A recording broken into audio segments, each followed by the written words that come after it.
We are not required to prove that the Book of Mormon is true or is an authentic record through external evidences, though there are many.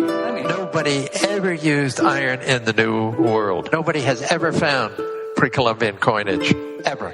If there were coins, there'd be chocolate beans. Why aren't chocolate beans mentioned in the Book of Mormon? Copper alloys like brass in any form doesn't show up in Mesoamerica until at the earliest 800 AD. Gold doesn't show up in any way until 700 or 800 AD. You've got crops mentioned in the Book of Mormon that never existed in pre-Columbian America. All of these things would have produced pollen if they'd been grown by anybody. A lot of this stuff is wind-blown. It would fall onto ponds and lakes and get enclosed in sediments. Tremendous amounts of pollen work has been done. It never has been the case, nor is it now, that the studies of the learned will prove the Book of Mormon true or false. Silk, nothing. The 7-day calendar was unknown. They never had chariots. They had helmets, all right, but they weren't made out of brass, that's for sure. There's no evidence for horses, no evidence whatsoever for any kind of cattle. Pig, zero. Not one pig bone has ever shown up. Elephants, there's nothing. I've never seen anything there that would convince me that these people have Middle Eastern DNA. We can read 95% of what the Maya themselves wrote. It's in Maya. It's not in Aramaic. It's not Semitic. There are no Semitic words whatsoever in it. It's got no relation whatsoever with any languages that we know of in the Old World. Basically, if you're looking for Old World connections and looking at the Near East, you're looking in the wrong place. The prophet Joseph Smith once said to his colleague, if you live into the next century, you will see evidence for the Book of Mormon come forth in droves. It might happen. Sure, that monkeys might fly out of my butt. This is Infants on Thrones. The philosophies of men mingled with humor. We are the Quorum. After your faith has let you down, look for the good in everything. Look for the people who will set your soul free. It always seems impossible until it's done. Look for the good in everyone. Welcome back to Infants on Thrones. I'm Glenn Osland, and this is episode 685, Truth versus Fiction, Part 3, Who Wrote the Book of Mormon? And this is the Solomon Spaulding piece of that series. This episode was released October 13th, 2013, nearly 7 years ago. So... Oh, thanks, Siri. Siri was listening. Nice. Okay. Welcome back to Infants on Thrones. I'm Glenn Osland, and welcome to part 2 of our series, Who Wrote the Book of Mormon? Now, you just heard a series of clips from Emeritus Yale Professor Michael Coe, an expert on Mesoamerican archaeology. Now, these clips came from one of my favorite Mormon Stories interviews of all time, so I want to thank John DeLynn for making this available, and if any listeners want to go hear the entire interview, check out Mormon Stories episodes 268 to 270. Now, if you're listening to this, I assume that you've also listened to our Part 1 interview with John Hamer, who discussed the single author theory of the Book of Mormon. Now, if you haven't listened to that yet, what are you doing here? So today I'm joined once again by Randy Snyder to interview Stanford professor Craig Criddle on the Spaulding-Rigdon theory of Book of Mormon authorship. Now, if you aren't wearing them right now, I want to encourage every single one of you to go put on your thinking caps, because this interview, it covers a lot of stuff. And Craig is a highly educated Stanford professor. You know, listening to him reminded me of sitting in lectures back in my college days, and even some of the challenges that I faced when I taught a few of these college classes myself. Now, Craig has this teaching style down, repeating key points multiple times so his students can take notes and prepare for the final exam. key points multiple times, students taking notes. You got it, okay? So don't get lost in the way that he presents the information. Just take really good notes, and I'll do what I can to help you out along the way. There may even be a pop quiz. So without any further ado, let's get right to it. Well, let's start with Craig. Could you let us know your background, your professional background? I'm a professor. I'm an engineer, environmental engineer, and my specialty is biotechnology. And I do that. I run a research group at Stanford and teach at Stanford. I was raised in Holiday, Utah, and it's a suburb of Salt Lake. I served a mission to Uruguay for a couple of years. That was about 76 to 78. Right before the priesthood ban was lifted. Actually, what's ironic about that is I got home the day the ban was lifted, and I just spent a year on the border with Brazil and had told a lot of people, or actually we dropped families, and we made up.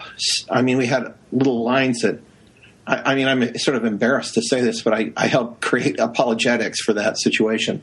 It was bad, and I couldn't believe it. I got home, and the day I got home, they announced the lifting of the ban. Oh, yeah. Guess what? Like any good college course, you can't just rely on lectures alone. What about your textbooks? Well, if you want to catch up on some light reading, you're in luck. Craig and his fellow colleagues have put together a website called MormonLeaks.com. Like that WikiLeaks site, except for Mormons, or more specifically, for the Spaulding-Rigdon theory of Book of Mormon authorship.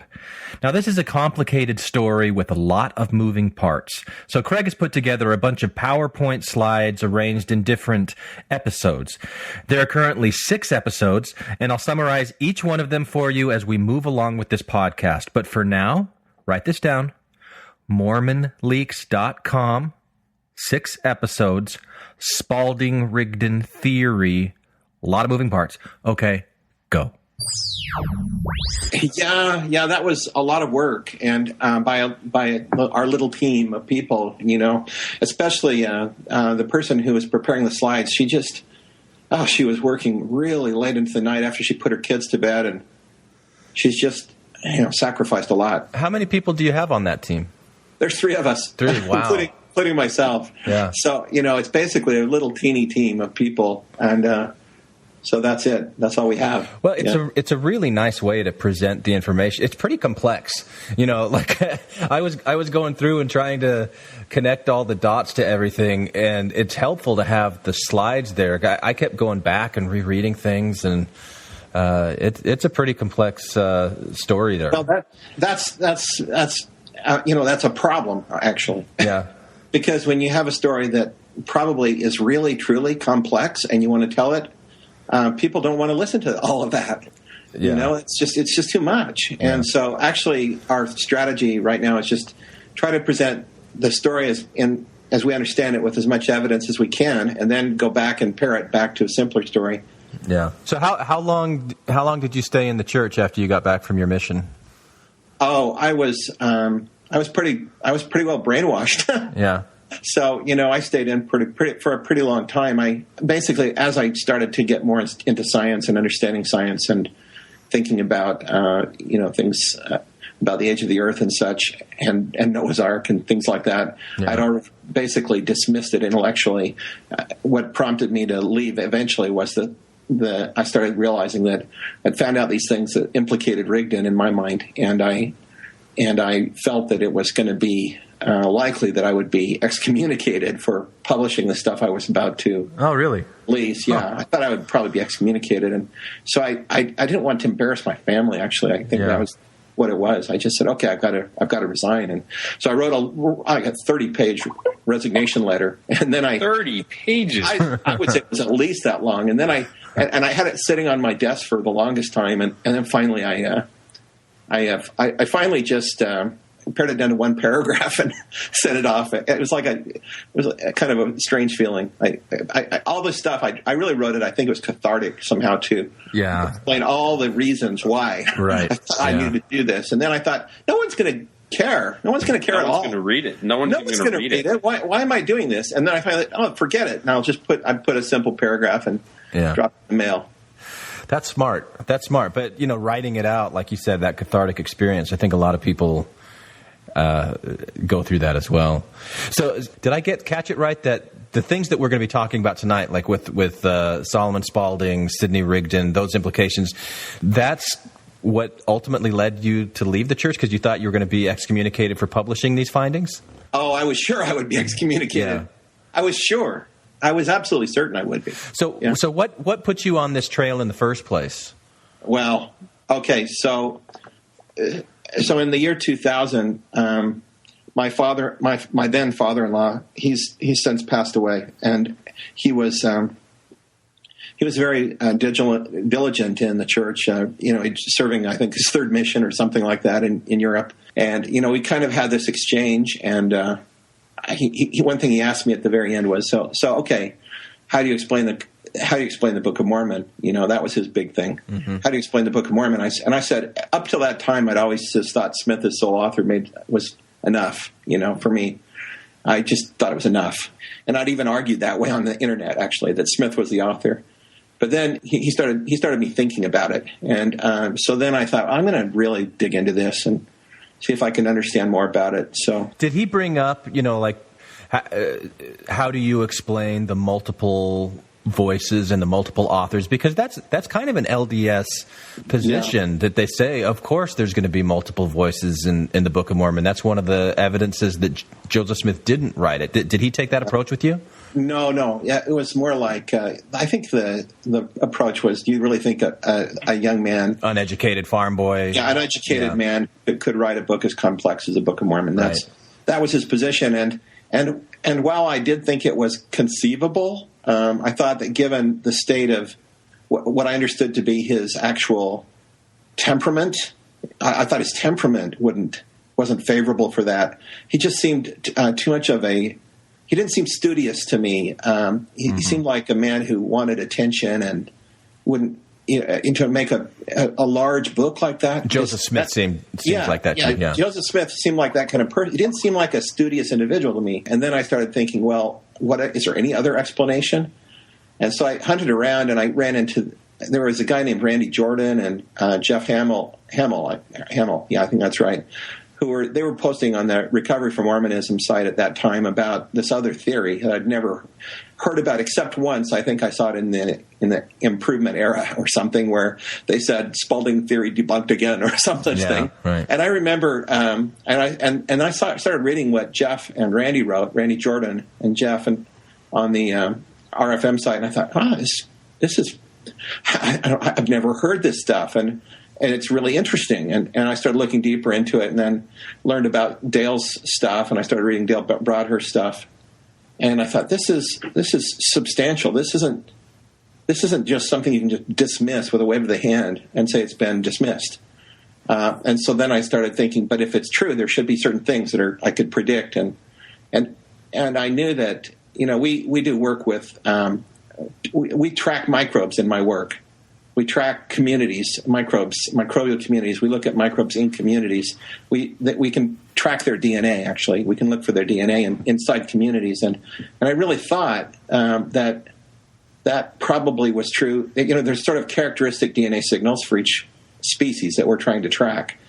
And I thought there would probably be characteristic word usage patterns for authors. And I'd remember, too, the studies from BYU. When I got back from my mission, they started announcing these studies from BYU that were, about how they'd proven through word prints that there were many voices in the Book of Mormon. And I remembered that, and I thought, maybe they were just 19th century voices. Yeah, right. And so then I started thinking, okay, then if that's the case, then some of the same kinds of approaches that we use for microbial community analysis might be used here. That got me really intrigued, and so then I did some little things on my own, made up my own techniques and started testing some things, and then there was one night where I was sitting in bed with the laptop, and I was using Excel spreadsheets, and I made at that point I had a sort of a model going for what I thought was the word print, you might say, for Sidney Rigdon. And I kind of made a bet with myself where I thought it might see it. And then I... So when you say word print, this is like the equivalent of like word DNA that you would see in a microbe? Yeah, I mean, it's similar in the sense that what we're looking at here are the frequencies of word use, and everybody's different. You two guys, you probably have different word prints. Randy has very different word prints than I do. I say fucking shit a lot more. It's true. Yeah, well, my wife's teaching me how to do that. Nice. So, one of the thoughts that I had as I was looking through, your findings, I read a book a few years ago called Who Wrote the Bible? I think it's Richard Friedman, and that was the first that I had started learning that there were like the E sources and the J sources and P and D and, the different things. It kind of reminded me of that a little bit when I was looking through the slides on Mormon Leaks. Yeah. Had you come across that? Did that influence your approach at all, or was it more just the microbiology approach? I think it's more. I was more influenced by my own field. I just thought, and also I was influenced by what the BYU guys had done. I thought, well, I had an uneasy feeling when I heard them make that announcement when I was younger. I had an uneasy feeling like this doesn't make sense to me, and I guess there was a part of me that was like, at that point I was well past Mormonism intellectually in terms of worldview. It's way past that. I was sure that it wasn't correct, absolutely sure. And then the question was, well, then what were they doing? What were those BYU guys doing? I guess so there was that piece there too. I was sort of interested in what they were doing and why were they making that statement so strongly? I mean, I think Hinckley, Gordon B. Hinckley, he globbed onto that. Yeah. And, he used that. He used that, those findings from BYU as if it were scientific evidence for the proof of the Book of Mormon. And I was, that as a researcher, that kind of upset me. I guess there was a part of me that wanted to just, address that issue. Yeah. I got a question about the word printing analysis among the field of linguistics. What is the status of that, of its reliability? Oh, yeah. I mean, this is used in various fields, forensic or basically criminology and different applications. There are a lot of applications, actually, of authorship attribution, and it's been successfully used. And you can prove it to yourself when you start using the techniques by taking a text from someone you know who it is and then dividing it up in pieces and then pretending you don't know some part of it, and seeing if you can predict the author when you know who it is, but you're pretending you don't, And then you can go back, and if you have a whole set of candidate authors, you can say which of the candidate authors matches each of the set of unknown texts that I've just created. Now, they're really not unknown. You know what they are.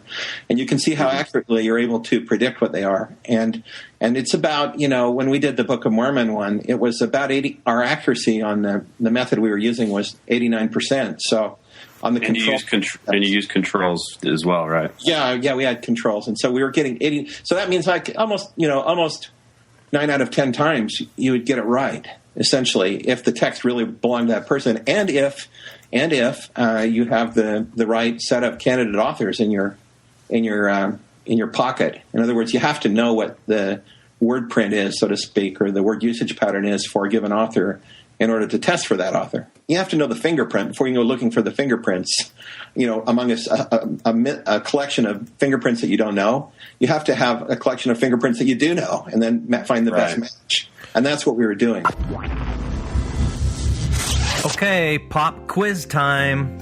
What is a word print? Is it A, a picture that you hang on a wall with just a single word or phrase on it, like, no, not this one? Or B, a way of clustering the frequency of a known author's common word usage to establish a sort of fingerprint that can then determine a document's authorship? Or C, heck, let's just say it's B and move on. Okay, so let me summarize quickly a few of these episodes that are on Mormon Leaks, because we pretty much just covered a lot of what's in episode 1.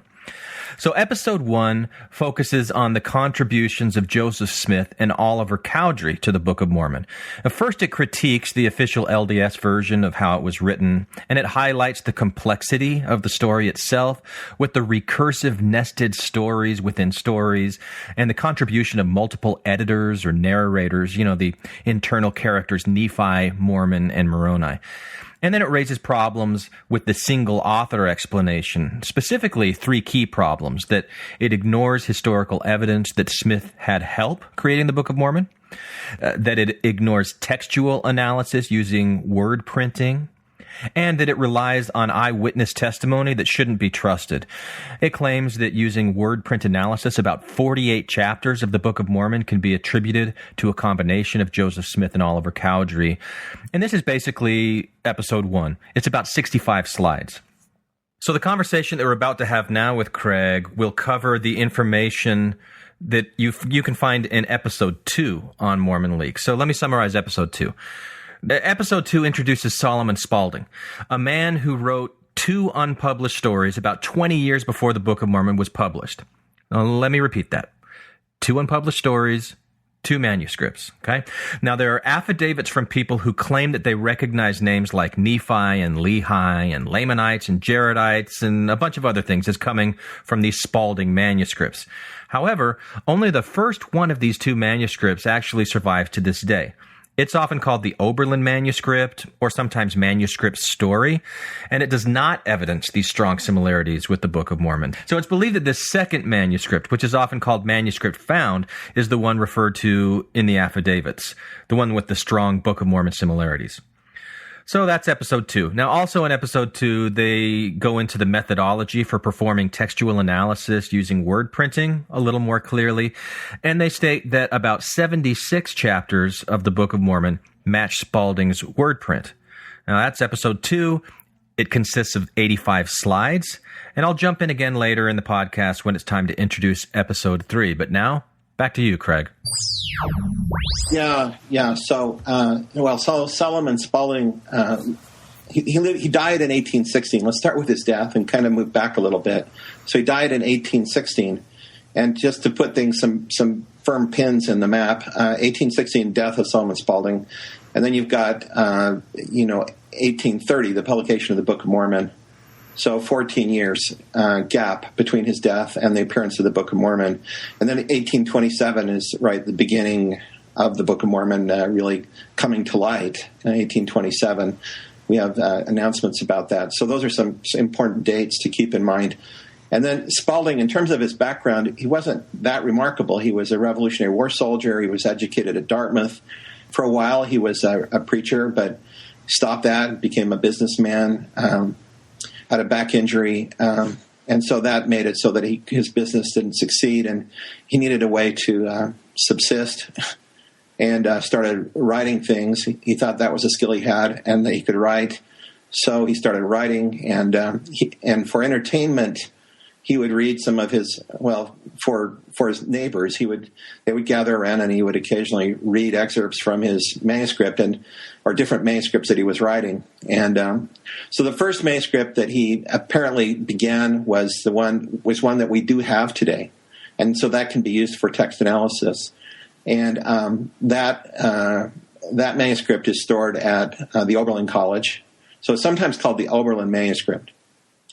And it's also called the Roman story. It has various names because it's talking about a group of people that come over from Constantine, from in Constantine's era. They come over from sort of Roman. It's the Romans coming to America, essentially into the heartland of America, and then it tells this story about that includes a love story, and then at the end it has these big, humongous war scenes. It has a character who's kind of like a messiah, I guess you could say, as a part of the story. And there's a whole lot of features to it that some of them are nothing like the Book of Mormon, so much so that you would just say, oh, this could have nothing to do with the Book of Mormon when you read them. And then others where you say, well, it could have something to do with the Book of Mormon. Like when you get to the war scenes, it's more like that. When you talk at the beginning, he talks about it sounds a lot like Joseph Smith going into recovering an ancient document and dictating it or translating it. So can I ask you, I want to know with the story, with the Roman part of it, was that like the Lehi family story where they branch out and become the tribes, or did they encounter natives there, and those are the ones that they kind of join up with here? Because I know it's like the Ohio Indians and the Kentucky Indians, right? It's kind of those two sides. Right. So the story is not at all like the Book of Mormon, really, in that regard. It doesn't have any of the names of the Book of Mormon. Right. It doesn't have the use of the word "it came to pass." Yeah. The phrase "it came to pass." It does not have that. It's. I don't blame people who read it and say it's not like the Book of Mormon. I would draw the same conclusion if that's all I did was look at the plot and the words that are used. I would say, well, it isn't written in the style of the Bible, which, the Book of Mormon is written in the style of the Bible. The Book of Mormon does use "it came to pass." It doesn't. The Book of Mormon has these specific names in it, Nephi, Lehi, and so on. None of those names appear in the Oberlin manuscript. And so it's reasonable to conclude this manuscript is not the basis for the Book of Mormon. But that's not your claim, is it? I mean, that's not our claim at all. Your claim is that there's another manuscript. I think it's important to note that the name of it is Manuscript Story, and that's right. And it has been renamed by the RLDS and particularly the LDS Church as Manuscript Found, as kind of like a clever deception to throw, to basically discredit the Spaulding theory. Is that correct? Yeah, that's absolutely correct. Yes, it upsets me, actually, and in fact, it upset people. It upset people in the 19th century, and I mean, it's just, that's the first line of defense almost. Yeah, is to say there was just one story that Spaulding produced. This is it, and end of story. Go back to sleep. So in that story we can look at. It's available online, Oberlin College. Right. So people can go and look at it if they want to. But then there's a second manuscript that we don't have, but there's affidavits of people talking about it. Is that what it is? And yes. So why don't you talk about that a little bit, Craig? Well, okay. First, I want to say though that the one that we do have in Oberlin College, we can use that to get the word print for Spaulding. Okay. Right. And that's important. And not only his word print, but it turns out that there's other things about Spaulding, the way he did things, like how he constructed names and who he copied, actually who he plagiarized, is important. And Tom D'Onofrio has shown that. You can look at the Book of Mormon, and you can find examples of a lot of different sources of plagiarism, many sources, and of course the Bible being number one. But then when you go past the Bible, you can also find other plagiarisms, and so there's the chroniclers of the Revolutionary War, like Mercy Otis Warren, who, if you look at Oberlin manuscript, there's evidence that there was plagiarism of her. And that you find the same kind of plagiarisms in the Book of Mormon and in specific parts of the Book of Mormon. That's what's important, is that it's not just spread all over the place. It's like there's specific parts of the Book of Mormon. So not just can we get his style of writing, but we can also get information about how did he compose names. We can see a pattern in the Oberlin manuscript, and we say, are names created in the same way in the Book of Mormon? And if so, where are those names appearing? Do they show up in the parts of the manuscript that we are attributing to Spaulding? And to me, that's one of the strongest lines of, or one of the strong points in this text analysis, is that it's not a standalone thing. We're able to line up evidence and say, well, look, we're seeing the same parts of the Book of Mormon lighting up as Spaulding each time. What we're talking about here is like Ammon, Cain, and then the next guy's name is Ammoniha. A root word. Yeah. And you add a prefix or a suffix. Yes, right, exactly. So there's this methodology he had for creating names, and Omni, Omner, that would be one. There's all these Komora, I mean, all sorts of Oriantimer. Yeah, there's a whole bunch of names like that. The Eha words are some of my favorite, because I sometimes think Spaulding was satirizing the Bible, and so he would add stuff and put "Eha" on the end. So to me, I think that the Eha words are kind of funny, actually. So according to witnesses of the era of that time period, Spaulding started writing. He wrote this initial manuscript, which is the one we have now, the Oberlin manuscript, and then he abandoned it, and then he started another manuscript, which was his magnus opus. It was what he was really proud of, and this was that manuscript found. And can I ask you a question? When you say he abandoned it, because I looked at the end, it doesn't even look like there's an end to it. It looks kind of cuts off. So totally. That's really what it. Totally. Okay, he just abandoned it. Okay. Yeah. He just said, "Okay, I've had enough of this." He's like done with that, right. And then he started. I'm going to do something really great. I'm going to make some money out of it. And so he starts working on this really his real thing, and then he started reading it to the neighbors, and the neighbors started gathering around to listen to him, and he would read it to them, or else visitors would come in and read what he was doing. And so these are a lot of people, actually, as it turns out. Many people heard him speak about what he was doing, and they even got excited about it. The kids would call him. They called him "Old Came to Pass." Because he was using the phrase "came to pass" a lot. It came to pass that this, it came to pass that that. According to these eyewitnesses, he used that phrase a lot. And if anyone has read the Book of Mormon, they know that that's a common phrase in the Book of Mormon. And he also used names like Nephi, and there's a whole series of names that we all recognize as Mormon names: Lamanites, Nephi, and a whole bunch of them. And these names are they don't appear in the Oberlin manuscript. But according to these eyewitness accounts, those were names that they recognized when they first heard the Book of Mormon read.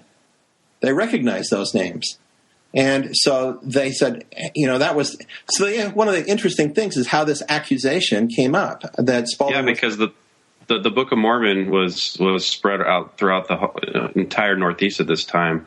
In no other town did anyone say, "Hey, wait a minute." Yeah, that sounds like Joe Blow down the street. Yeah, but it happened in I don't know how to pronounce it, but it was Conneaut.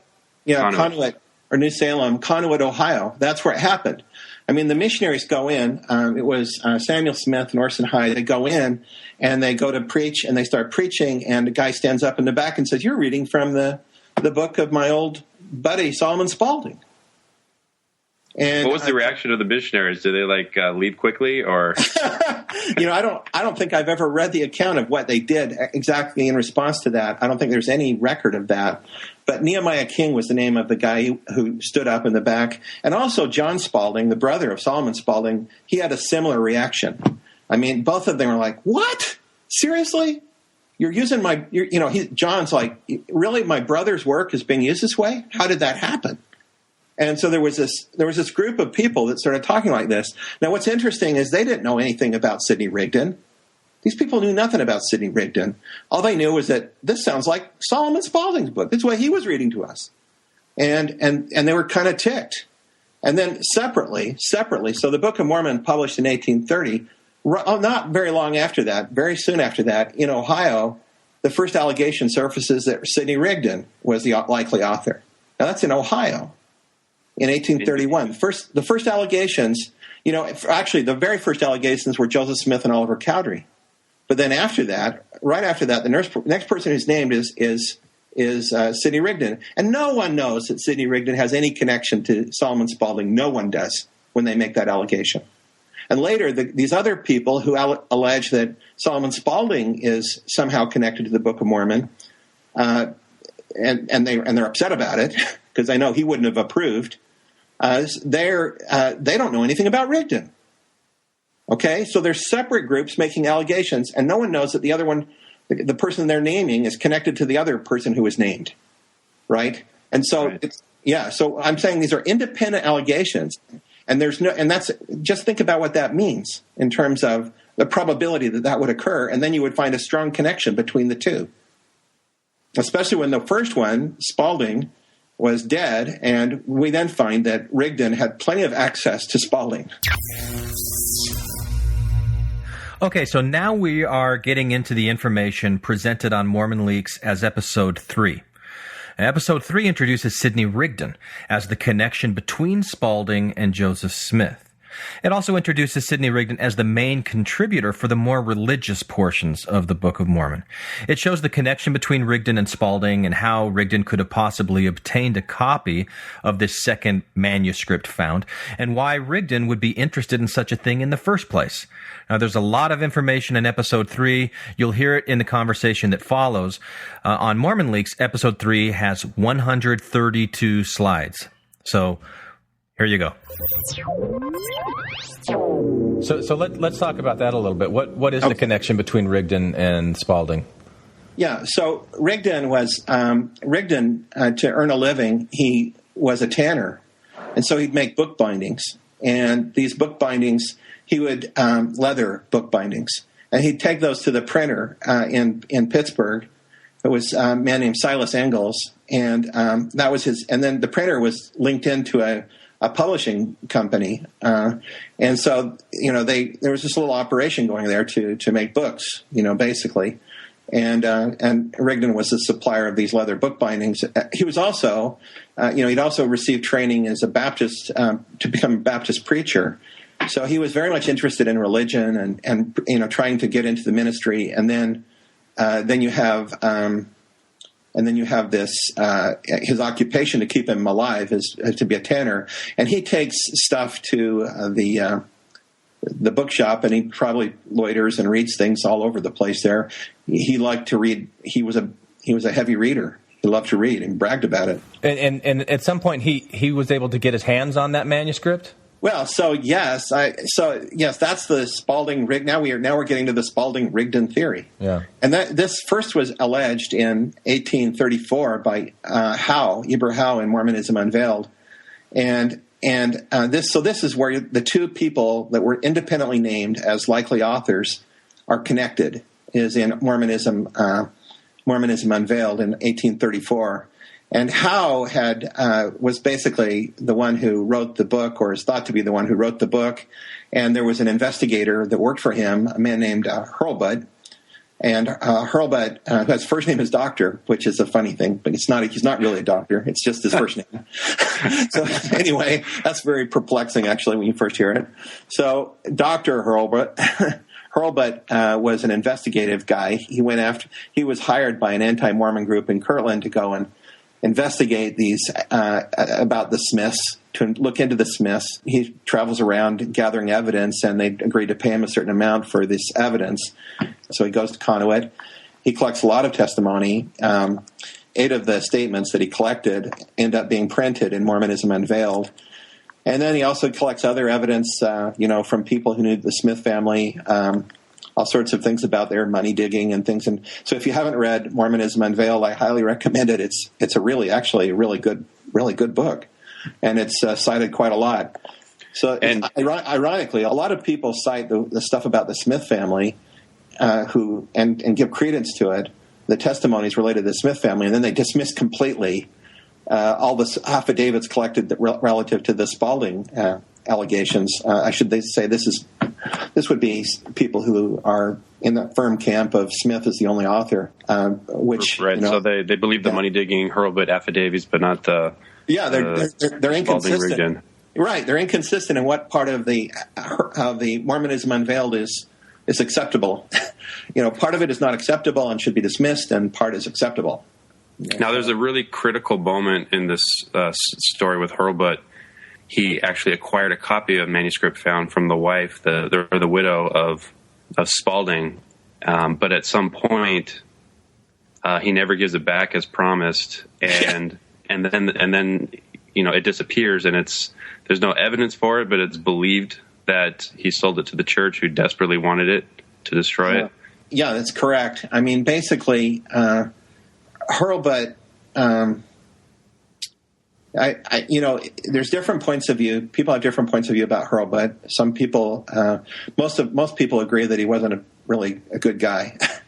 He's kind of a scoundrel, unfortunately. So basically the Spaulding widow, after her husband dies, she moves far away, and she takes with her this hairy trunk. And eventually Hurlbut tracks her down, and so he takes everything in the hairy trunk. And he had promised to return it to her. he never does return it to her. So he takes off with all this stuff, and then he stops on his way back toward the Kirtland area. He stops in Palmyra to make an announcement in the newspaper that he succeeded in his mission, and he has firm evidence, and he knows who the original source for the Book of Mormon was, and then he goes to Kirtland, and he starts starts preaching and telling people that he's got this evidence. And there are 4 people who claim to have seen manuscript found. He showed them manuscript found side by side with the Book of Mormon. And they said they compared the contents and were sure that it was the same. This was in late 1833. And then in December, he threatens. The account is that he threatened the life of Joseph Smith. And then the constable in the area, who was a Mormon, so Joseph Smith files a complaint against him, and he's arrested, and he's taken in. And then there's kind of a complex series of proceedings that occur after that. But then he's tried. Eventually, he's tried, and it's quite a circus scene when he's tried and released. And then he goes off and he buys a farm, and then the rumor is that he received $400 or $500 from the Mormon leadership to surrender a manuscript found, because the manuscript that he ultimately delivers to Howe is the Oberlin manuscript. He gives Howe, the one, the person who writes Mormonism Unveiled, he gives him the Oberlin manuscript. He doesn't give him manuscript found. And Howe reads through it and says, "Oh, this is useless. This is nothing. This is not manuscript found." And so then Howe actually has doubts about Hurlbut. So he goes back to Conneaut, and he checks with the witnesses. "Did you really say this? Did you really say this?" And they say, "Yeah, this is what we said." And then he shows them the Oberlin manuscript, and they go, "No, that's not the manuscript we were talking about. That's not what we're talking about. We didn't swear to that about that manuscript, but that is a Spaulding manuscript. That's not the one we swore to." That takes a lot of balls to go back to Joseph's backyard with that manuscript. Hurlbut had that. Yeah, he was. he was kind of like that. So what happened to the manuscript? Now it is a mystery. What happened to the manuscript? And there are some versions of this that people tell that are more benign with Hurlbut. I'm not so nice to him. I really think he sold out. I think he sold out. That's what I think about him. I think the biggest question that I have in the difference between these two, because when I first heard of Solomon Spaulding, I heard the nickname Old and It Came to Pass, right? Yes. And so I like you've addressed this before, but I expected to see that in the first manuscript, and I didn't at all. And so why would there be such a stark change in his writing style? Great question. So what he did, according to the witnesses, when he wrote the next version, his next book, his Magnus Opum, he was deliberately imitating the style of the Bible. Okay. He wanted to create something that sounded like the Bible, so early modern English, and we're talking about the King James Bible. So that was his goal. So if we did have that document, and you were able to run, the word comparisons between manuscript story and manuscript found, you would just rule out the things that were different and focus on the word patterns that were the same. And you expect that you'd still see about the 89% similarity between the two documents, or could the conscious efforts of a writer change that? That's another really good question. Actually, the words we focused on are frequently used words. Words like to, and, of, the. It's very hard to alter your usage of those words. Now, I'm not saying it's impossible, because in authorship attribution work, it is known that you can obfuscate. You can, if you make a conscious effort to obfuscate and to hide your own, so you're looking at a document and you deliberately, and this would occur in the modern age, but in the 19th century, people didn't think about computers being able to analyze their text. Sure, right. They weren't vigilant. But it's now known. People now know that it is possible for someone to hide their signal. if they are very, very careful in how they do it.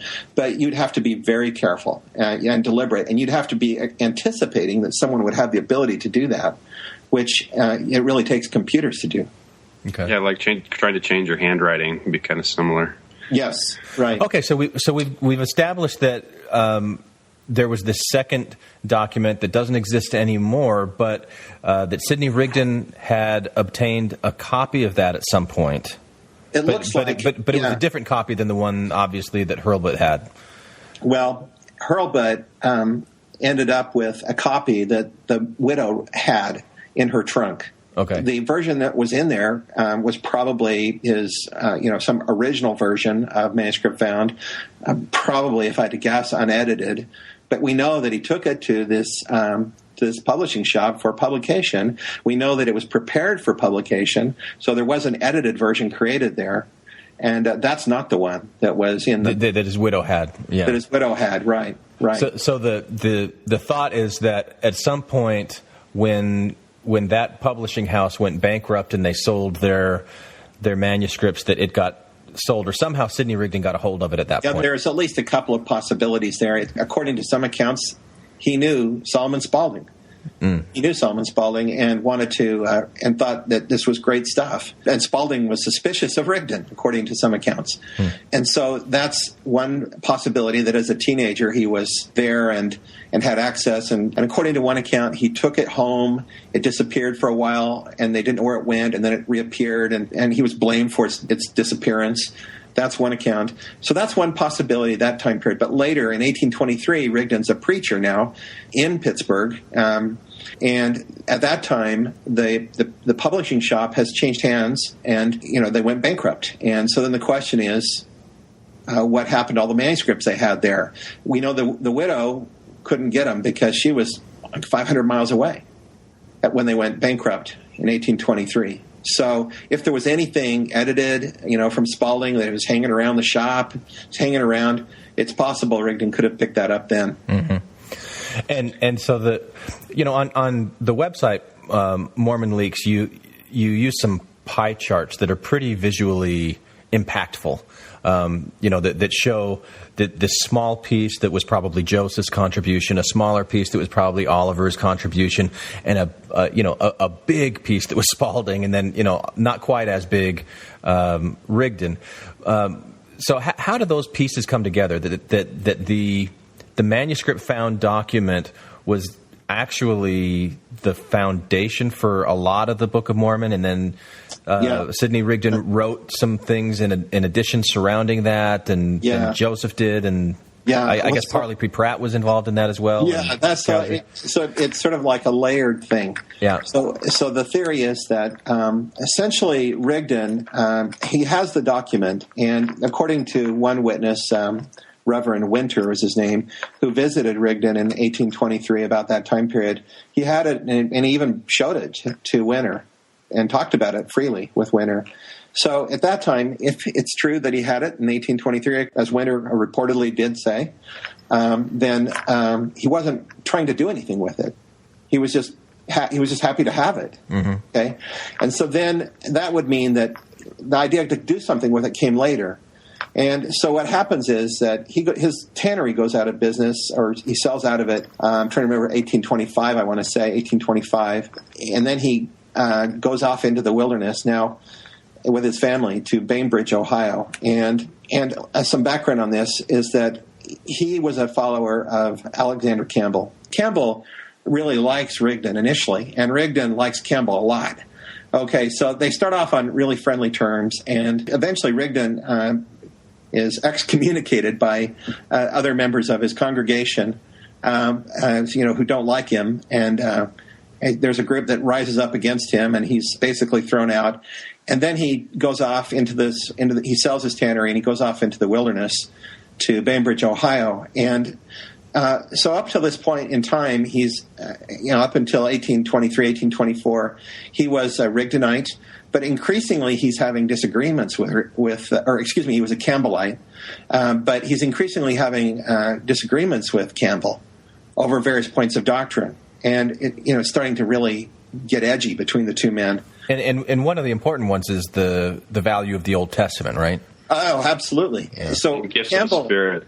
yeah, right. And there's a bunch of things actually that you can name that he's really. I should say, first of all, a lot of Campbellite doctrines show up in the Book of Mormon, like the laying on of hands for the gift, the laying on of hands. There's all sorts of, the terminology that we have in the Book of Mormon. Much of the terminology is very Campbellite, and I've written an essay on this. You can look it up, and you'll see there's just thing after thing that Campbell taught and that Rigdon adopted. But there were some points where they really disagreed, and Rigdon believed that there would be miracles, there would be that there should be revelation. Rigdon had a whole different view of some aspects of things. Then Campbell announces he's going to create a new Bible. So he's going to make a new Bible, and the new Bible is not going to have the Old Testament, which Rigdon's all about the old prophets. He loves the prophets of the Old Testament. Isaiah. Yeah, he loves them. I mean, and so to think of a Bible with no Old Testament, he's just very upset about it. So eventually he takes off with his family and goes off into the wilderness in this Bainbridge cabin, and he's there in 1826 and 27.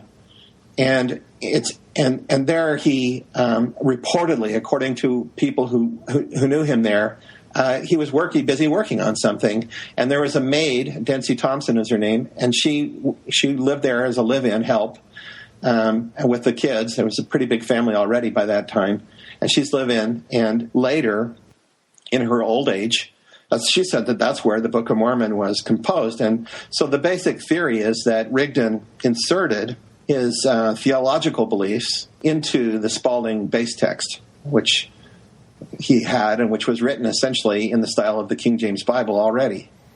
So he just inserts his own theology, and some of it is Campbellite theology, but he's also inserting the points where he disagrees with Campbell. So how does the timeline fit here with what Joseph Smith is doing and the claim that he's making of golden plates?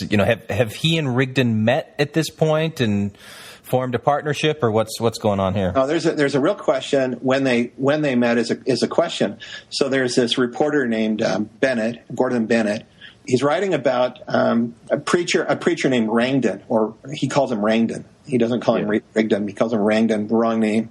And he says that the gold diggers were out hunting and they needed help, and they'd heard about the powers of this guy named Rangdon, and someone was sent to get him, and he came. So that's one way in which they could have met, is through the gold digging activities and someone commenting on Rigdon. Probably more likely is there's 1825 time when there was a lot of preachers came to town, and so it could be that when they're having those what do they call that like revivals, revival period in the New York area, and during that revival period, it's another period where Rigdon could have been there, and there could have been a meeting between the men. So there's a couple of times where it could involve the treasure hunting, or it could involve revivals. One of those two, either one is a possibility, but we can't say that's when we can't say with certainty that this is when they met. We just can't. And what could Rigdon have possibly seen in, Joseph Smith at this point, who, I mean, especially if you're talking about 1825, he was just a treasure seeker. Yeah. There wasn't really that much religious about him. He didn't have the aura of a prophet around him. So why would Rigdon pick Joseph Smith? Yeah, for one thing, I think Joseph Smith had a reputation. I mean, he could go out and he could make miracles happen. I mean, he could make things seem supernatural, and Rigdon wanted that. He wanted this work to come to light through seemingly miraculous means.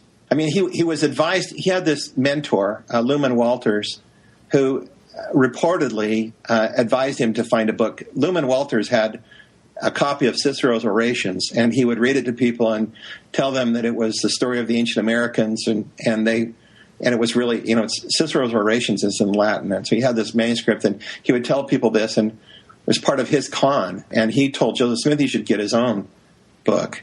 So the idea is that Joseph Smith was hunting, looking for a book.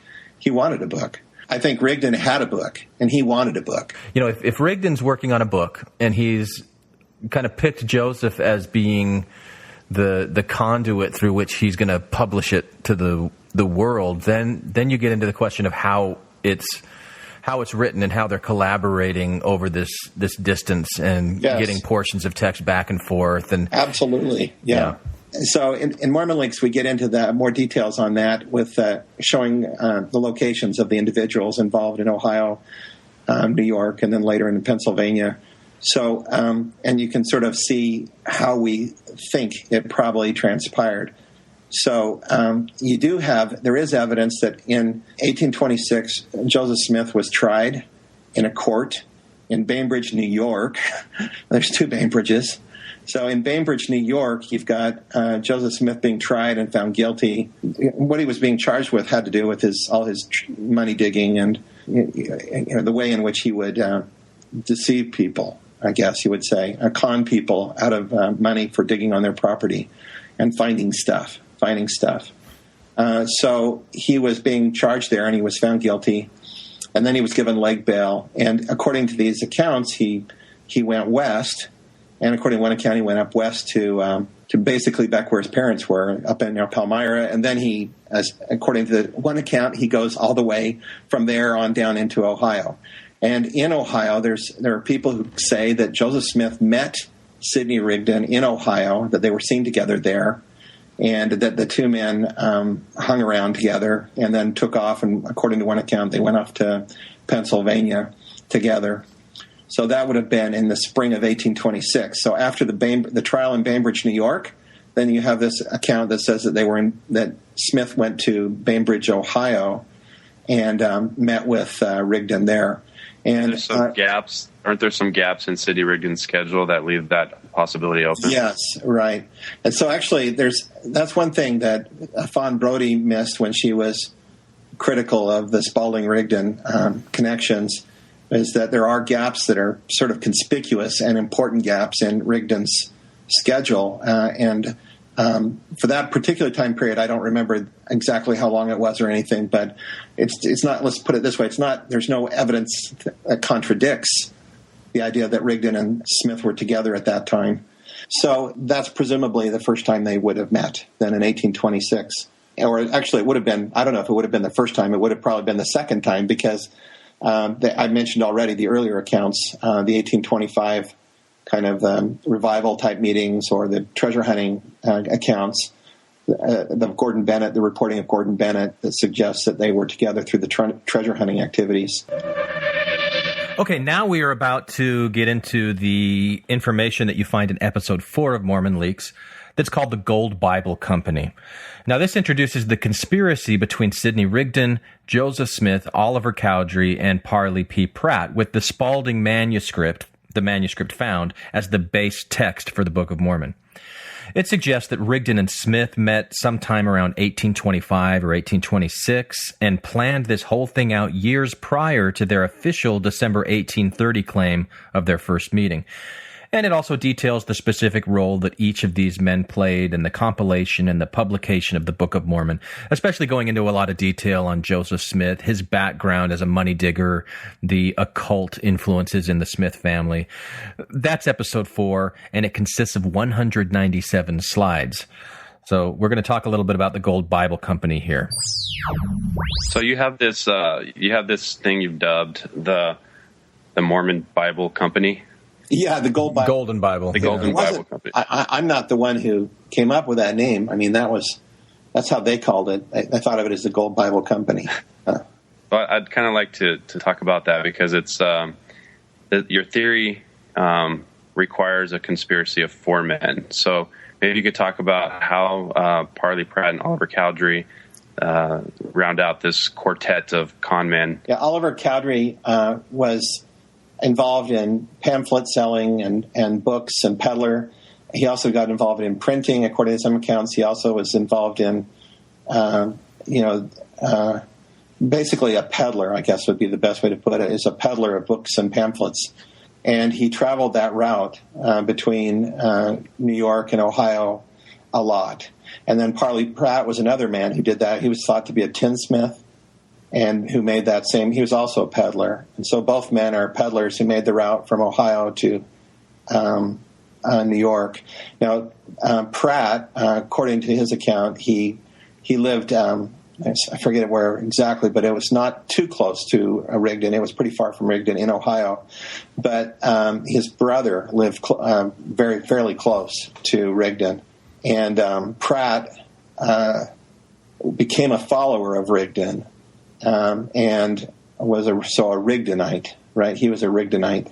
And then he was according to his own autobiography, which is an autobiography you have to take with a grain of salt, by the way. So, I almost feel like yelling liar at every page when I read his autobiography. But then, and then Oliver Cowdery, he's more on the other. He's up in New York primarily.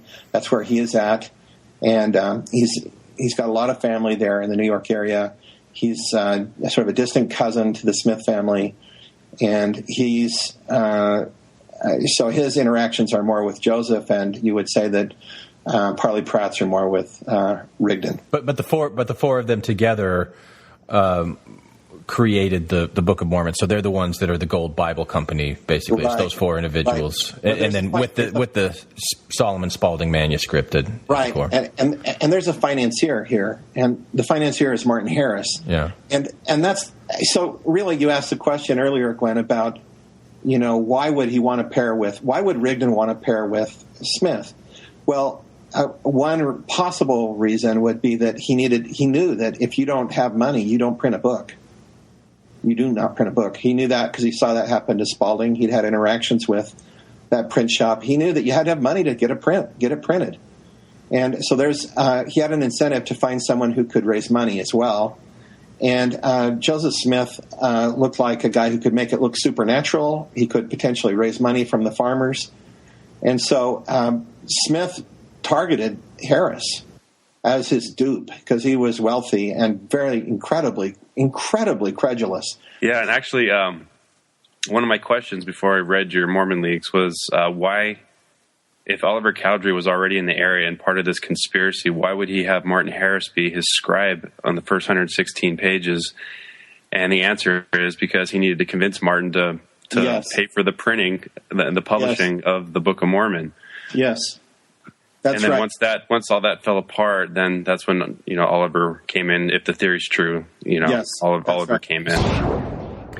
Okay, this next part gets a little tricky, so bear with me. We're going to get into the information that's covered in Episode 5, and this explores in more depth the complexity of the Book of Mormon record, why there are multiple internal editors and stories within stories. The episode is titled, Necessity is the Mother of Invention is crossed out and revelation is put in its place. So it's suggesting that there are 4 distinct phases or plans for writing the Book of Mormon that were all caused by the first 116 pages being lost or stolen by Lucy Harris, the skeptical wife of Martin Harris, who acted as scribe for those first 116 pages and had agreed to finance the publication of the Book of Mormon. Okay, so let me just summarize really quickly these 4 plans. So you've got Plan A. The original vision was that Smith would simply replace Spaulding. So Rigdon would write his doctrinal religious portion, and Smith would just rewrite via dictation the Spaulding text. Now, this would become the Book of Mormon, but then the first 116 pages were lost. And those 116 pages had the Jaredite story, it had the migration from the Old World to the New World. So they had to redo that. And the original source documents from Spaulding that Smith had been dictating had been destroyed because they destroyed it to cover their tracks. So they had to make another plan, what they were going to do to start the Book of Mormon. So Plan B was that they would just continue the way that they had been doing in Plan A from the point where they left off. So that's basically from the Book of Mosiah to chapter 6 of Mormon, towards the end. But they also, at this point, needed to invent a new internal character or enhance the role of Moroni, the son of Mormon, so that he could act as narrator for the Jaredite portion of the story that had been lost in the first 116 pages. So they could still include that story, but put it towards the end of the book rather than the beginning of the book and have Moroni be the narrator for that. That's plan B. Now, plan C, they still had a problem where at the beginning of the book, it just starts off in Mosiah, and they couldn't have that. So they created another internal narrator, Nephi, and they told the story from his perspective. Now, this was all new material, not originally written by Spaulding, and would be written by Rigdon and then delivered to Joseph and Oliver by Parley Pratt. And then plan D addressed this one last problem where you've got Nephi as the introductory character and narrator, but obviously his lifespan doesn't last up until the Book of Mosiah, where plan A starts. So they had to bridge that gap. And this is where they created the storytelling device of the small plates of Nephi and all of these prophets from Nephi to Mosiah that add little bits and pieces to that record up until Mosiah starts again and the Spaulding record starts to pick up. So this is the claim: plan A, plan B, plan C, plan D. That explains the complexity of the Book of Mormon, the reason there are so many internal narrators, so many authors, editors, the stories upon stories. And when they do the word print analysis, it lines up very nicely with what they would expect according to this theory, where Smith is the author, where Rigdon is the author, where Spaulding's the author, etc. I hope you were writing all that down, because please don't make me repeat all this. So then, during that first 116 pages, Rigdon already has the bulk of the Book of Mormon written, because you've got that section about the plan A, plan B, plan C, plan D. Right. So Joseph's kind of going through a ruse of composing the first 116 pages. But what is he actually doing? Does he have? Well, does he have stuff from Rigdon? What we know is that when he picked up, he was dictating, right? We know he was dictating, and how we know he was dictating is because the part of the Book of Mormon that comes after the lost pages includes a lot of Appalachian English. Okay, so words like I was a traveling, I was a running, I was journeying, that's all been cleaned up. we was doing that. We was doing this. So it looks like a dictation in Appalachian English. And Sidney Rigdon too was probably a speaker of Appalachian English, and we give some evidence of that in episode 6 of this dialect that both men likely used. And I give a lot of reasons. So anytime they were dictating then, and they were trying to convince someone that they had magic powers, they probably would have lapsed into their own dialect, and then it would have been recorded. Now, what I believe is true is that they understood from Rigdon would have understood from the available books to him at that time that the Bible was likely written by scribes in this way. In other words, there was a guy named Thomas Horn who had written this book, the scholarly work on the origins, that described the origins of the Holy Scriptures of the Bible, and this book was very likely available to Rigdon, and it shows up in there in Joseph Smith's library, in fact. But so Thomas Horn's book was likely available to Rigdon, and this book includes it's almost like an instruction manual on how to make Scripture. And it says that, and because Horn was puzzling, how did these ancient prophets, or how did these ancient writers of the Gospels and of the Bible, how did they know what to write when they weren't eyewitnesses in many cases? They were not eyewitnesses, and they were writing about it. How did they know? And so Horn has some speculation in his book about how they knew.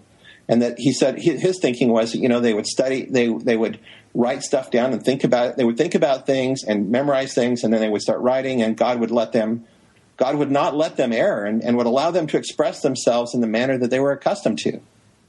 And so it's quite possible that in dictating, they felt that they were just basically channeling God, and that they were saying what they were saying was somehow, especially in Rigdon when he was in Bainbridge, Ohio in 1826, it was apparently very convincing to Dempsey Thompson when Rigdon was when they were doing these what seemed like almost like seance sessions from her descriptions, and she says that they believed that they were creating a new Bible, that they were doing it the same way that the ancient Bible was they were doing the same method, using the same method as the people who created the Bible.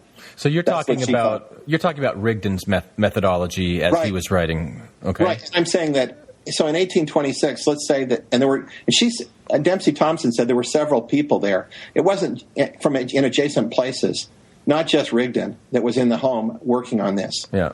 Okay. So it involved a dictation process there, and I think it's quite possible that Rigdon was himself memorizing and then dictating lines.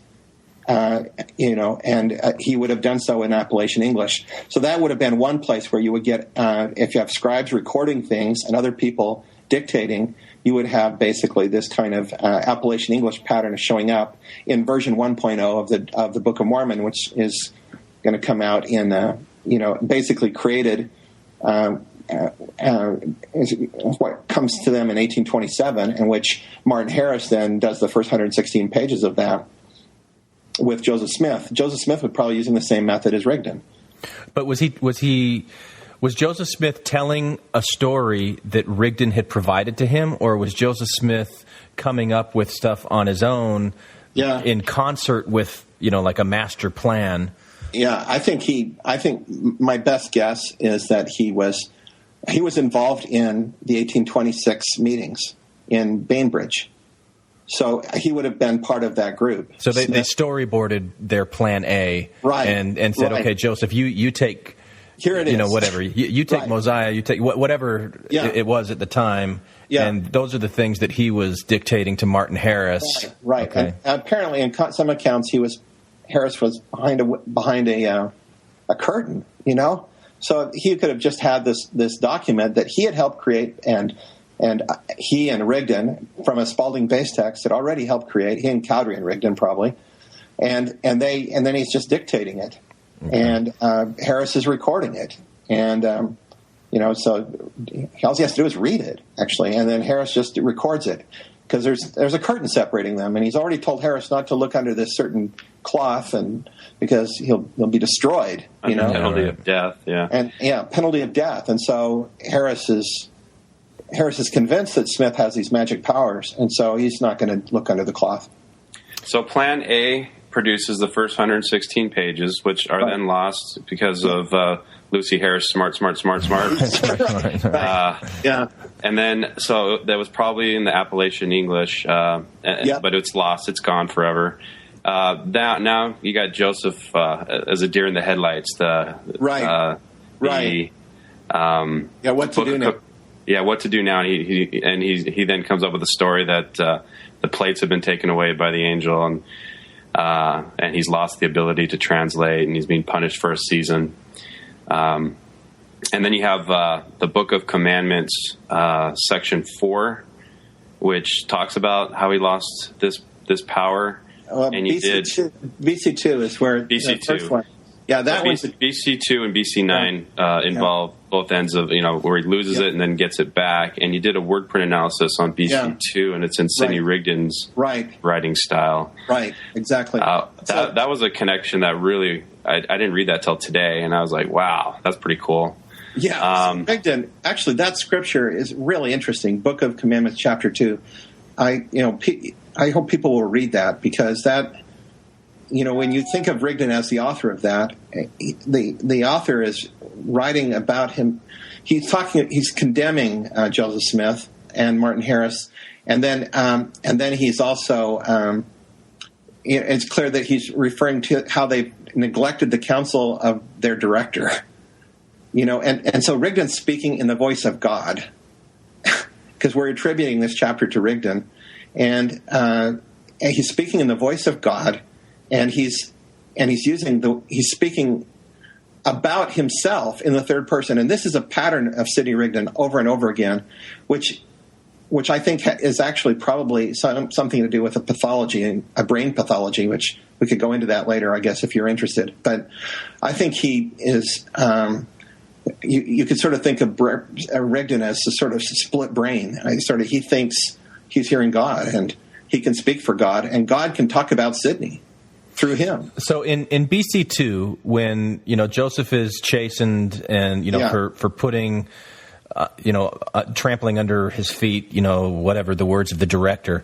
The director, right. The director is God, the one who's been directing him, but it's actually Sidney Rigdon speaking, taking on that persona. I mean, you could say it this way. It's really maybe not God. It's really like God talking through Sidney saying, you've not listened to the counsel of your director. Yeah. And your director is Rigdon. Yeah. And yet it's Rigdon saying this. Then BC 9 is basically after a season he's given the power back, and that also is in Rigdon's writing style. Now we have Cowdery coming. Oh no, that's Cowdery. I'm sorry. Yeah. You're right. So we have some evidence that we present there about sort of how they form this sort of triangle where Rigdon is off in. This is in episode 6 at Mormon Leaks. Rigdon is in Ohio, and there's a season there. It's the winter, right? They basically lose the 116 pages in. Well, Harris takes them on June 15th, 1828. And he takes them to Lucy, and then they're lost soon after that. And then, so early July or late June, they're gone. And Smith gets word, and so he goes up to his home. And we know Cowdery's around that area then, at that time. So the logical thing, now this is an inference, the logical thing is that Cowdery is informed, and that he then goes off to see Rigdon to inform Rigdon. And that the two men, Rigdon and Cowdery, then return. And so Rigdon's records are consistent with this scenario where Rigdon comes back. But this is an inference. So Rigdon comes back. We have BC2 given to Smith. And then Cowdery, and they've developed a plan for what to do about the lost pages. And now they're going to need some time. They're going to need to stall. They need to get material put together. Rigdon needs to rework materials and find ways to replace what was lost. They can't replicate exactly what was done, and they have to come up with a reason why they can't. And so Cowdery is basically a critical person who's brought in to play a key role here in replacement of the lost pages. Right, and then when it's time to start up again, he doesn't start from the beginning. He just starts from where the 116 left off, which is in Isaiah. Exactly. So he starts with the beginning of the beginning of the book of Mosiah, and he's very slowly dictating. Like before with Harris, he was doing almost 2 pages a day with 116 pages, but now he's like half a page per day. And he's got Emma and Reuben, and he's down in Pennsylvania, Harmony. So he's very slowly going along all winter and making very slow progress. And then in comes Cowdery in April of 1829. And when Cowdery shows up, the rate of dictation goes up by a factor of 15. That's 6 pages a day, right? Yeah, right. Over that, I think 6.5. But yeah, you're right. It's a much faster rate.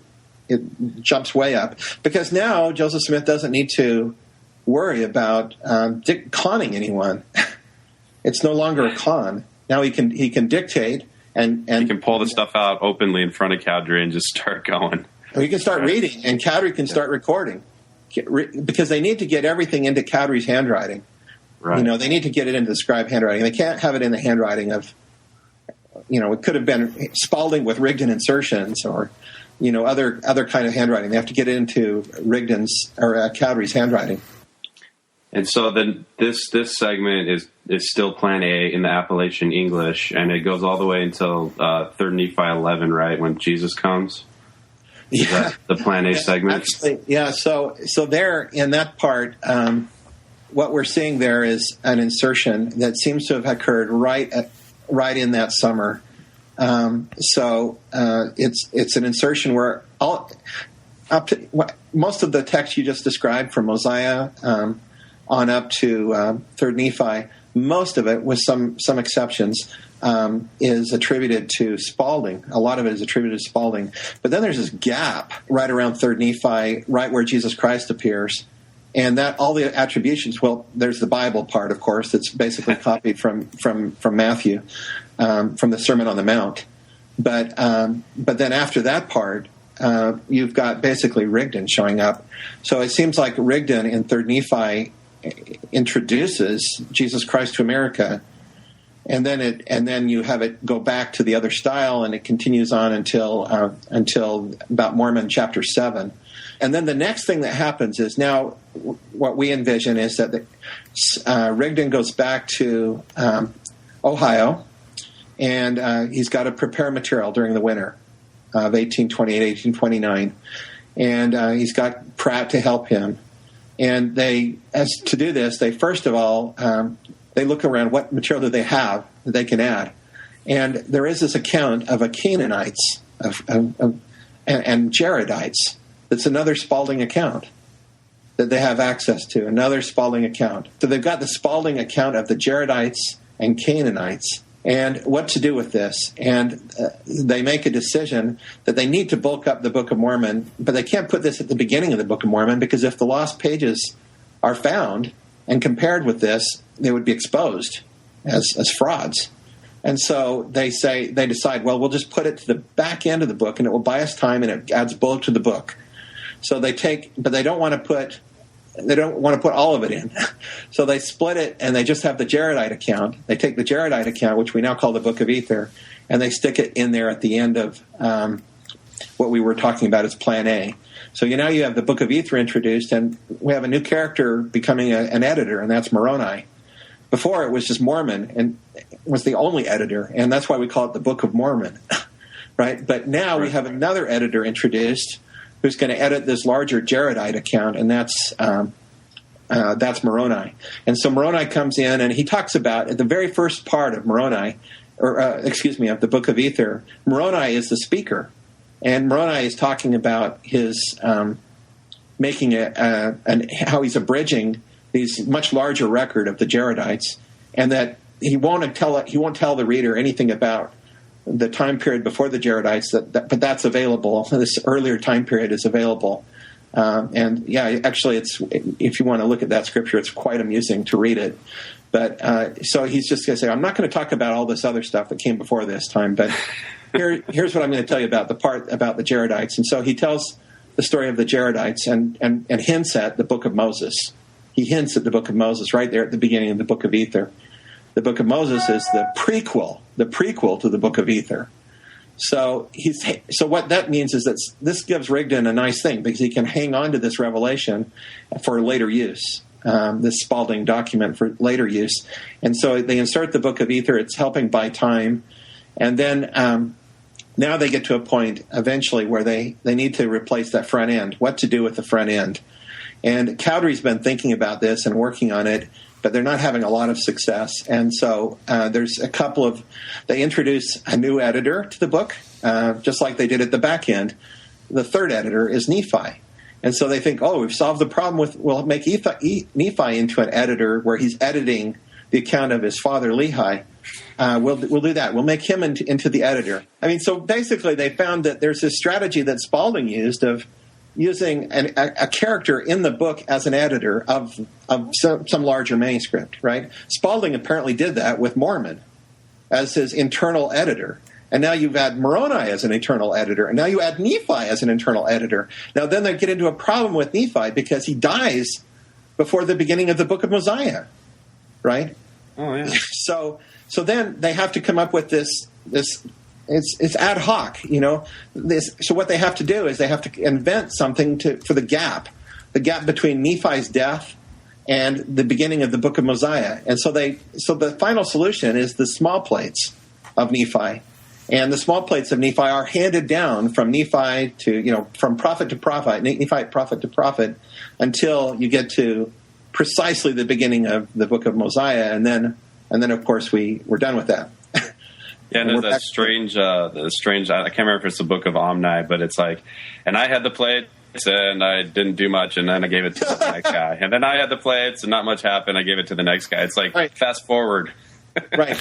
And so are you suggesting then, Craig, that the reason that all that is there is to just prove some internal evidence, if you'll call it that these small plates of Nephi actually existed, throughout the record? Yeah, they had to make it clear. They had to fill the gap in time. Yeah. And basically Nephi dies. And so he's not going to die right when the Book of Mosiah begins. And so their first solution is to have Nephi be an editor of his father's record, which works up through his life. That's okay. Yeah.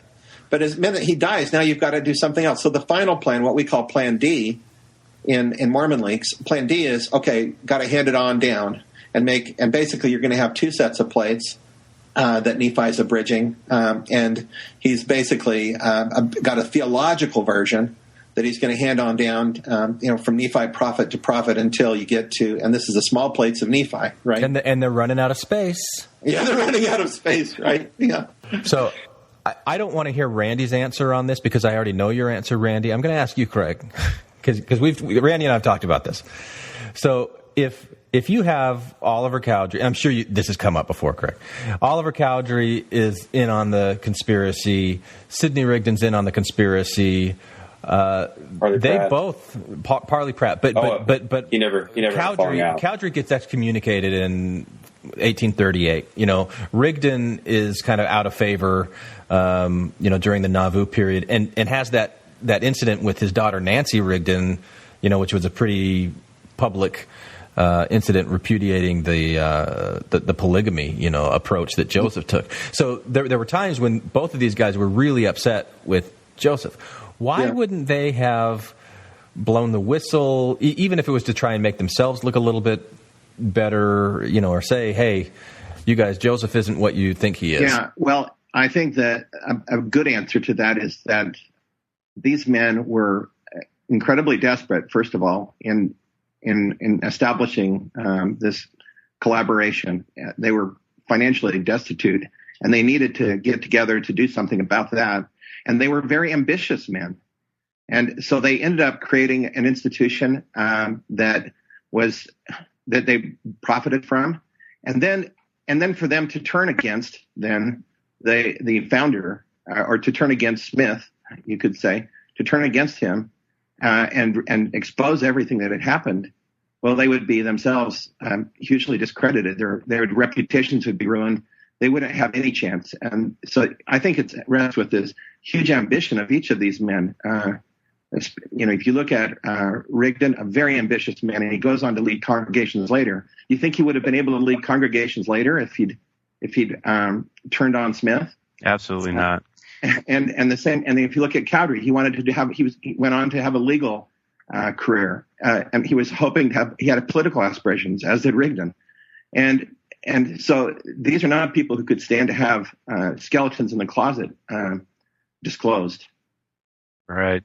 That makes a lot of sense. It's likely that, for example, when Joseph Smith was doing his treasure digging, he actually had a contract signed by the gold diggers. They all signed a contract. They agreed on the shares, how the shares would be allocated. They drew up documents, and they all signed it and were signatures. And basically, they followed the contract.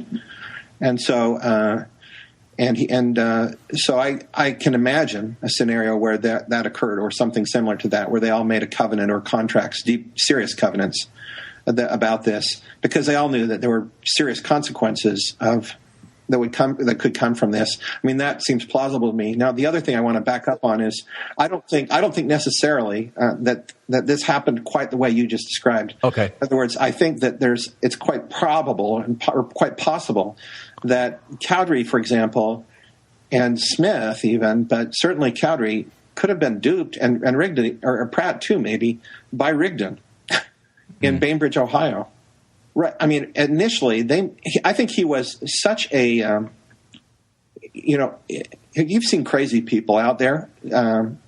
with religious crazy people talking in tongues or describing, calling for the world to repent. This is the kind of guy Rigdon was. He had. I want to go back to his childhood.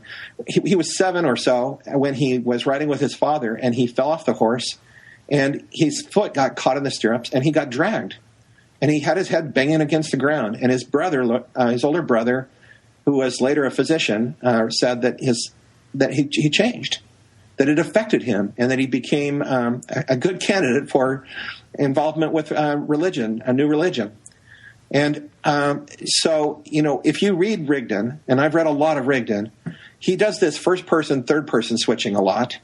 Okay, you get this sense of a guy who has some, sometimes they diagnose as schizotypal. You get a feeling of a person who really thought he was hearing God and could speak for God, and that God could speak about him, Sidney. Through Sidney. And you see that time and again with Rigdon when you read his writings. So Rigdon, I think, was a true believer of himself, in that he was really hearing voices from God.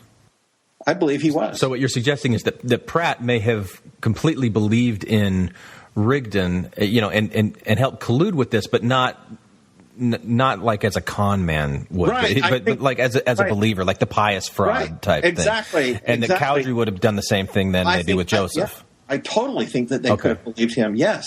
I think he was incredibly persuasive. Now, Joseph Smith, on the other hand, he may have believed him, but for a time. But I think Joseph Smith was more cynical. Mm-hmm. I think he was more aware of the ability of people to be gullible and to be sucked in. And so I think eventually Joseph Smith does turn the table on Sidney Rigdon, as you pointed out, and he takes control. Yeah. And this happens fairly soon, actually, after after the Book of Mormon comes out, you've got first Sidney showing up on the scene immediately, right? With as basically co-president with Joseph Smith immediately. Now, how probable is that, right? Well, there's also an interesting dynamic that you call the seesaw relationship in your essay. Yes. Right. And the thing that stuck out to me was that Joseph Smith had a type of personality where if you betrayed him, he would call you a son of perdition. He would do everything he could to destroy you, but he was forgiving. Yes. And so the first one I thought of was Orson Hyde. Yes. Who testified to the Missourians and got Joseph thrown in jail. Orson Hyde came back, but he demoted him. Like, he put him at the bottom of the rung. He took his wife. He took his wife in the process. Yeah, I'll forgive you. It'll just cost you your wife. And that's what Joseph would do. He would forgive, but you wouldn't come back at the same status. But with Rigdon tried to take over the church in 1832. But every time that he came back, he was reinstated at a pretty high position, or the same as he was before, which to me is indicative of a guy who's got something on Joseph. Well, and the other thing is that Rigdon was the guy who lays the golden eggs.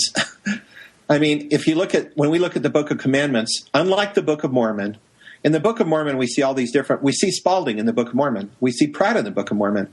We do not see Pratt. We do not see Spaulding in the Book of Commandments. They're not there. They're not there. In the attributions, we're including them as candidate authors. They're not there. So in other words, it's three people who write the Book of Commandments, the first part of the Doctrine and Covenants, the first 65 chapters of the Book of Commandments. Those are all Rigdon, Smith, and Cowdery. And it's not like the Book of Mormon. It's different.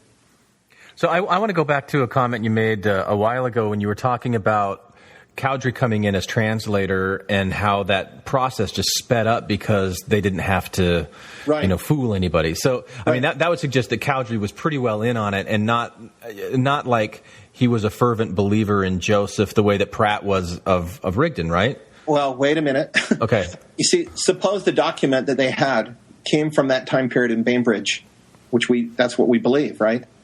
They had this document. It's coming from Rigdon. Let's put it this way. It's coming from Rigdon, material from Rigdon. And if Cowdery believes that Rigdon really does hear voices and things from God, then he may accept that this has already been, and if he participated in the 1826 activities, he may actually believe that this is certified, ratified from God. And so he dictates to Smith. Now, at some point, he starts realizing. So actually, one of the things that makes me think he was a dupe, at least for a time, is that he later follows Hiram Page. Hiram Page has a seer stone. Yeah, Hiram Page has a seer stone, and he goes off and follows Hiram Page for a while. We're probably coming to a close here, but this is a question I wanted to get in earlier before we started in, because I think this is an important question. This is a question or something I hear a lot from ex-Mormons, and it was kind of my position before I came across your stuff is the Book of Mormon, just by looking at the text itself, it's a demonstrable, obvious 19th century fraud. Why does it matter to you so much to spend? Because you're a Stanford professor, you got a family, you got papers to grade, lectures to prepare, you're in research. Yeah. Why is it so important to you to spend all of this extra time and energy trying to find evidence to support this theory? Well, I mean, let's suppose that you were in the Bernie Madoff family, and you came upon some records that indicated that he was carrying out a fraud of massive proportions, right? And you really believed that this was a huge fraud of massive proportions, and that it did harm to people, and led them to live less authentic lives, and led them to be controlled, essentially, to take actions they wouldn't take otherwise, to give money where they wouldn't give it otherwise. What would you do? I mean, so I think of it as something like that. And for me, I hate it when people call me anti-Mormon. Let me just say that. I really hate it, because I don't feel that I'm anti-Mormon. Some of the people I love the most in the world are Mormon, and I'm not anti them. I can tell you that.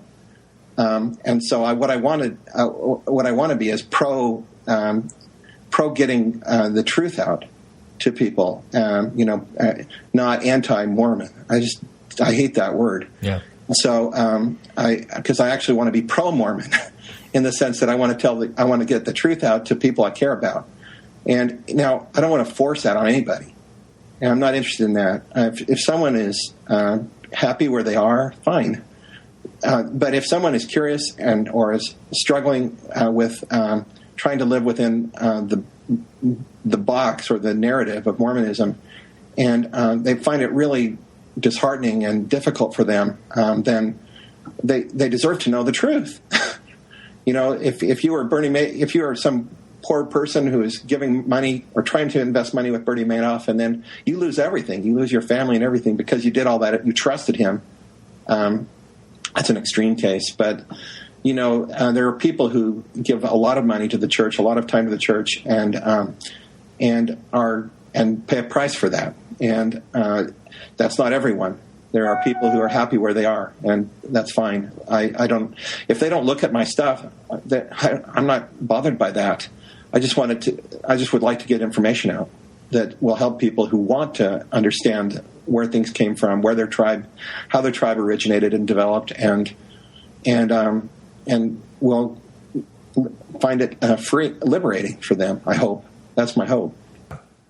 Well, perfect. That was really. Is there anything more, Craig, that you wanted to cover that we didn't? I know, when we were first corresponding, you were a little concerned that we were going to set this up as some kind of a false dichotomy. Do you want to say anything to that extent?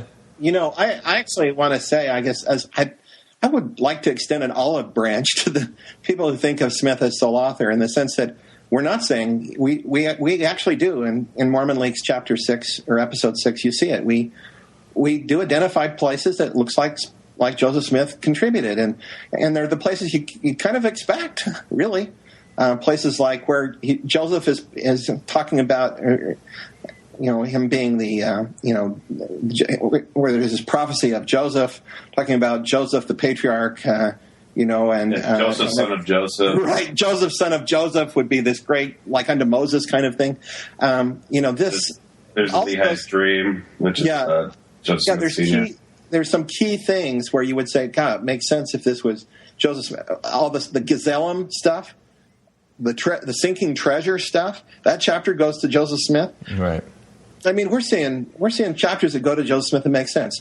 We're seeing chapters that go to Oliver Cowdery that fit a pattern too. So, and because now you're talking about a thematic comparison and not just the word comparison. So those the themes match up with the words as well. I'm saying the themes seem. I mean, the themes seem reasonable. They make sense for the peak character for the assignments of the chapters. Yeah. By and large, I mean, I won't say that it's every time, but. There seems to be a broad pattern. If someone were to say to me, which chapter in the Book of Mormon do you think Joseph Smith wrote? I would have said the one about prophesying about Joseph. I would have said that. That would be the first one I'd pick. And then the second one I would pick, without knowing anything about word prints, the second one I'd pick would be sunken treasures. Right. I would definitely pick that. And then the third one I'd pick would be Gazelem. The Searstone Gazelem, because he used that like as a code name. There's certain chapters I would just pick out right away. I'd probably say those are I think would be Joseph Smith, and we hit him, and that was just with text analysis, looking at frequent word usage. Now I have to say too, the Cowdery and Smith signals are really close. So I think we have trouble distinguishing the voice of Cowdery from Smith, and probably because Cowdery was editing some of Smith's stuff. Yeah, acting as scribe, right? Yeah. Yeah, and so I think that's why they look that way. And I also need to say that it's possible that somebody's going to find evidence for other documents that we're missing at Mormon Leaks. It's possible. I mean, I don't think we've shut the door. It's still an open question. And there's a lot more to be still figured out about this. And so I don't want to say there's an airtight, that we have nothing. There's still a lot to learn is what I guess the other thing I want to say about that. I don't remember specifically because, your word print graphs are, covering the whole Book of Mormon. So it's hard to parse out. But the chapter of Lehi's dream, does that come up in Joseph's style?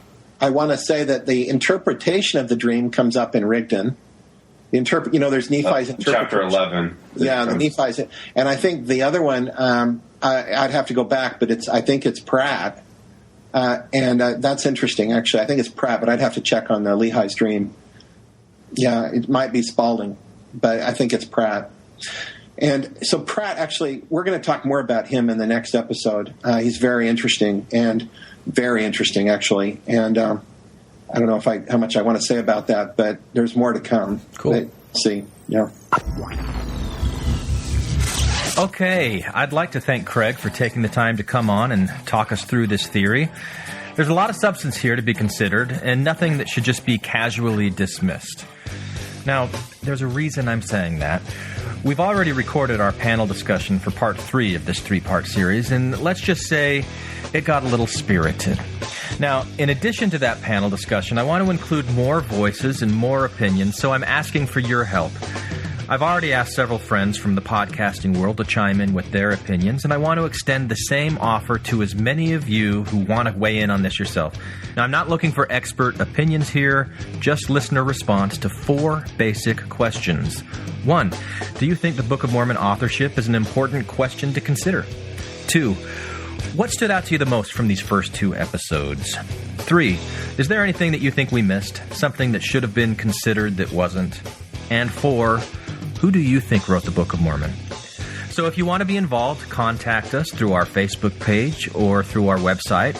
We have a Submit tab up in the top right corner of the page.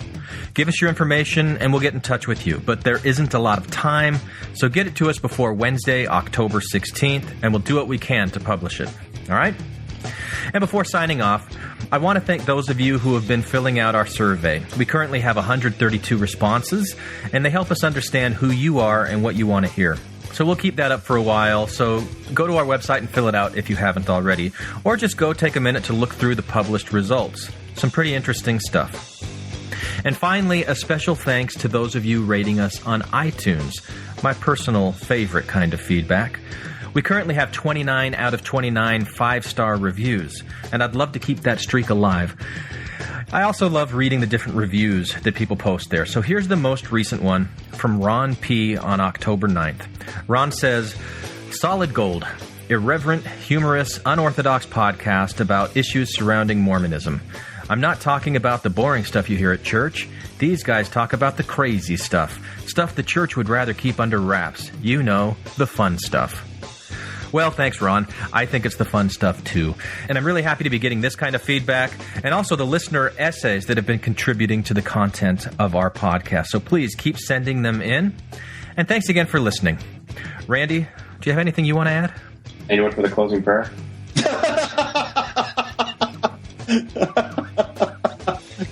I like that reaction. Oh my gosh, that's great. You guys have done this. All about the Lamanites in ancient history. Long ago, our fathers came from far across the sea. Give this land if they live righteously.